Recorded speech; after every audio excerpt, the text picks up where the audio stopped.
before I advance my warp, I need to do my hem stitching. And to do that, I'm going to get a tapestry needle and this is one of the greatest inventions ever, a threader with a really, really big eye so that I don't have to fumble around trying to thread this needle. And actually, before I do that, I'm going to weave one more pick so that my shuttle yarn is coming off the other side and I don't do something silly. Because every now and then I do silly things. Okay, check my selvage. Gentle little beat. And actually, I'm going to put the rigid heddle in neutral because I need a flat working surface to do this. All right, so this is the end I left at the beginning when I made my first pick. I'm going to stick my threader through the eye of this tapestry needle, run my yarn through it, and voila, no muss, no fuss. All right, now the actual hem stitching is very simple. I'm going to go in groups of, I'm going to say 4, even though I know I need to do, I'll have 2 extra left over. So in this first one, I'm actually going to do 5. You can see where the yarn comes out of the fabric. I am counting over 5 warp ends and 3 picks. So the yarn's going in a diagonal. And then I'm going straight across to the same point and looping the yarn under. And when I squeeze together, I suddenly have this beautiful finished edge. So 3, 4 up and over on a diagonal, then 4 straight across, 3 picks up, 4 warp yarns over on a diagonal, and then straight across.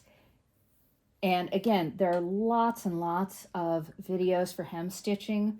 Shakt's YouTube channel has at least 4 I can think of, and possibly more, because we love hem stitching. This means that when I take the hem stitching, and I'm actually going to do this between each of my 4 panels for the cardigan, because then I will know exactly where to cut. I don't have to zigzag, though I probably will on the sewing machine just to protect the edges. But once the header yarn comes out, this warp is not going in. This weft yarn isn't going anywhere. The hem stitching is protecting everything.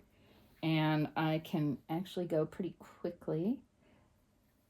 For me, the hardest part is just remembering to do it. But every time I do remember to do hem stitching, I end up being very, very, very, very happy that I did. So, and my boss, Jane Patrick, would be pleased to know that I am passing on her advice. She hem stitches pretty much everything because it's a really good habit to get into. I still have not gotten the sewing machine set up to zigzag stitch my bath mat yet, and it's been how many weeks now? Whereas when I take this fabric off the loom, it's ready to rock and roll. It's ready for finishing. I don't have to do anything. All right. Nearing the halfway mark. And just do the diagonal. Then when I do the straight across row, I just have to make sure that my needle is going over that loop of yarn.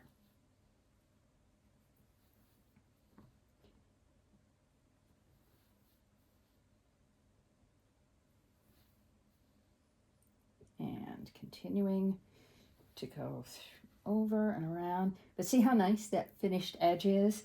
This is often considered a decorative edge. In other words, you could do fringe right below this if you so chose, and it would look lovely. There are many, many beautiful decorative edgings that you can put on your hand weavings that are considerably fancier, but this is plenty fancy for me, and I can remember how to do it easily, and it doesn't take forever and a day. So notice too, I'm doing it so the fabric is flat. I don't have a shed. And it really, really helps to do this while the fabric's still under tension on the loom.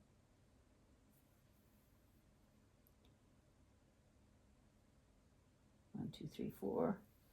Over 4, up 3, then straight across.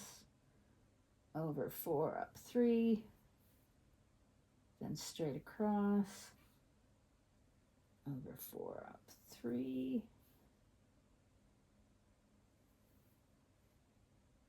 Over 4, up 3. And we're nearing the finish line at last. And that took, what, 8 minutes, 5 minutes? And when I do it between panels, I will do it on the starting edge and the finishing edge of each panel. And then I will have this nice, neat cutting line right between each panel. Okay, so I'm done. And I'm just going to weave in this extra end, which is a little awkward to do, into the woven fabric. Just a couple of, just securing this tail. And then I snip it.